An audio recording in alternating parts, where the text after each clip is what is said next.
기현수가 펴낸 환단고기 원본은 전하지 않는다. 그리고 환단고기가 세상에 알려진 것은 1979년이다.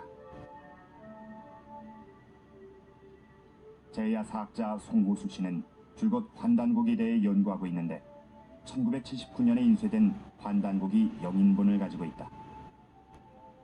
최초의 영인본을 가지고 있고 20년 가까이 환단고기를 연구해온 그도 환단고기 원본을 본 적이 없다. 환단고기를 펴냈다는 계연수에 대해서도 소문으로만 알고 있을 뿐이다. 마켓컬리 1000만 고객 돌파 키플레이어 마케팅팀. 아니죠. 호박? 자주 먹는 것일수록 마켓컬리에서 찾나봐요. 천만응행 장보기 마켓컬리. 마스크 광고는 항상 뭔가를 발견한 것처럼 이야기하죠. 계연수라는 분은 지금까지 그분의 신분을 여러모로 다각적으로 살펴보면은 이분이 애국 투사인데 외정을 감시가 심하니까 제약군으로 위장을 했습니다. 산에 약을 캐는 제약군으로 위장을 해가지고 주로 묘양산 부근에 가서 있었는데 그 당군굴에 거기 있다가 이제 그 묘양산 석백에 있는 옛날에 채치원이 세계나 나왔다는 천부경을 탁본을 해가 보내왔어요. 그런 분인데 일설에 의하면은 그 외놈들이 그 압록강에다 시체를 집어 던져버려서 시체도 못 찾았다는 그런 소리 있고.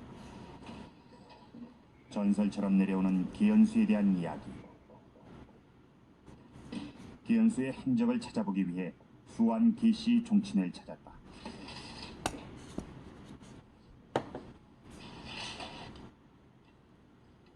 족보를 샅샅이 뒤져 계연수의 이름을 찾아봤지만 끝내 확인할 수 없었다.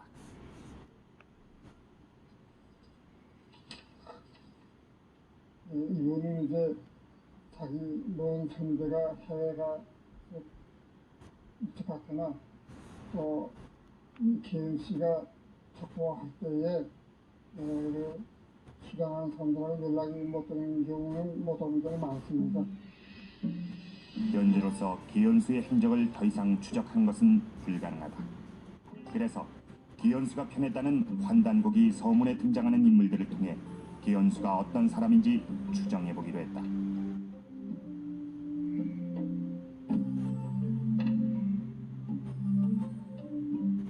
먼저 환단고기를 감수했다는 이기. 이기는 한말의 대표적인 학자이자 애국 계몽운동가였다. 책을 인쇄하는 데 자금을 댔다는 홍범도. 홍범도는 간도를 중심으로 무장투쟁을 했던 독립운동가였다. 홍범도와 함께 자금을 댔다는 오동진. 오동진 역시 간도에서 활약한 독립투사였다. 이기와 홍범도, 오동진은 모두 독립운동가들이자 대종교와 관련 있는 인물들이다. 그렇다면 계연수도 대종교도이자 독립운동가였을 가능성이 높다. 1910년에 와서 한단고기를 비롯해서 한기고사 이러한 책들이 많이 간행되는데요. 이것은 바로 이 망실된 이 우리나라를 회복해야 한다는 그러한 그 회복의 중심점에서 당분을 둬가지고 저희 당분 중심의 그러한 역사관을 표출하고 또 이러한 그 대종교도들이 그걸 중심으로 해요. 또 민족주의를 갖고 있던 그런 지도자들이 전부 대종교도가 입교를 해가지고 이분들이 이 민족운동에 투신하게 되는 것입니다. 그러나 환단고기가 세상에 알려진 것은 그로부터 70년 후 이유립이란 인물이 공개하면서부터다. 70년 후에야 책이 나타난 점 때문에 환단고기의 편자는 계연수가 아닌 이유립이란 의심이 끊임없이 제기되어 왔다. 그러나 이유립은 이미 사망한 상태다. 그는 어떻게 환단고기를 세상에 공개한 것일까? 이유립은 단군 사상을 연구하는 단단학회의 회장을 지냈다. 단단학회에선 계연수도 전임 회장이었다고 전해지고 있다. 그런 인연 때문에 계연수의 환단고기를 제자인 이유립이 펴냈다는 것이다. 지금은 이유립의 부인이 단단학회를 지키고 있다. 부인은 이유립이 평생 책을 읽고 글을 썼던 학자였다고 증언했다. 우리 뿌리 찾는 거, 우리 역사를 찾아가지고 우리 뿌리를 찾아서 우리 남부통을 지으고, 그때는 남부통일이 아니지, 그때는 우리나라를 찾는 거지. 우리나라를 찾아가지고 우리가 한번 우리 세상으로 살아보자는 그런 뜻으로 여태까지 살아왔죠. 이처럼 우리의 뿌리, 역사 찾기를 평생 소원했던 이유립은 생전에 많은 책을 썼다. 그리고 그런 이유립의 글 중엔 환단고기와 비슷하거나 같은 내용이 많이 발견된다. 실제로 이유립은 생전에 환단고기를 번역해 자기 나름대로 책을 내려고 했다고 한다. 이 환단고기 평주는 이유립이 환단고기를 풀이해 놓은 것으로 이유립은 이것을 책으로 펴내기 직전에 사망했다고 한다.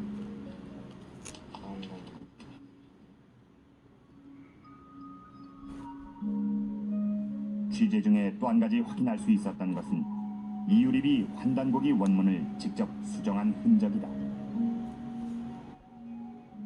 1979년에 펴낸 환단고기 중엔 정오표가 달린 책이 있다. 정오표란 책에서 틀린 글자나 잘못된 내용을 고쳐 추가한 것이다. 이 정오표의 글씨는 이유립의 글씨가 분명했다. 이것은 이유립이 환단고기의 내용을 어느 정도 수정했을 가능성을 짐작하게 한다.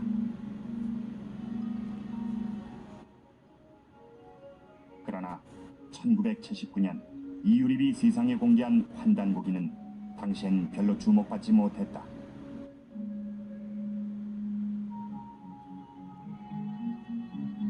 환단고기가 주목받게 된 계기는 따로 있었다. 그것은 1982년에 일본에서 일본어 번역본이 나오면서부터였다. 일본어 번역본은 신국민사란 출판사를 운영하고 있는 가지마 노보루가 펴낸 것이다. 이것이 국내에 역수입되면서 커다란 반향을 일으킨 것이다. 가지마 노보루는 본래 변호사다. 그런데 그가 어떻게 환단고기를 번역하게 됐을까? 평소 한국과 중국에서 고서적을 수집해온 그는 1979년 한국에서 환단고기 영인본을 발견했다고 한다. 그는 영인본을 입수한 경위나 그것을 번역한 이유에 대해 확실하게 대답하지 않다가 잠깐 이런 대답을 했다. 判断国の、要するに判断国を完全に理解するってことはね、そこまで行くんだよ。要するに、嘘じゃないからね、本当の本だから。本当の本でもって、本当の歴史を読むというね、魂ができれば、それ分かってくるわけだよ。 그러나 가지마 노보루가 이해한 진실은 환단고기가 일본 천황가의 뿌리를 밝히는 책이라는 점이었다.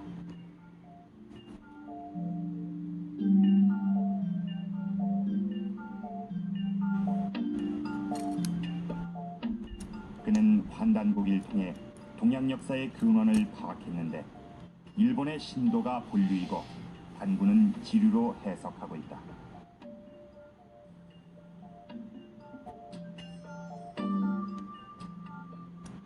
이러한 책이 국내에 들어와 반향을 일으킨 것이다. 그 후 한국에선 가지마 노보루의 해석과는 다른 독자적인 번역본이 출간되기 시작했다. 이처럼 환단고기가 세상에 알려지기까지에는 수수께끼가 한두 가지가 아닙니다.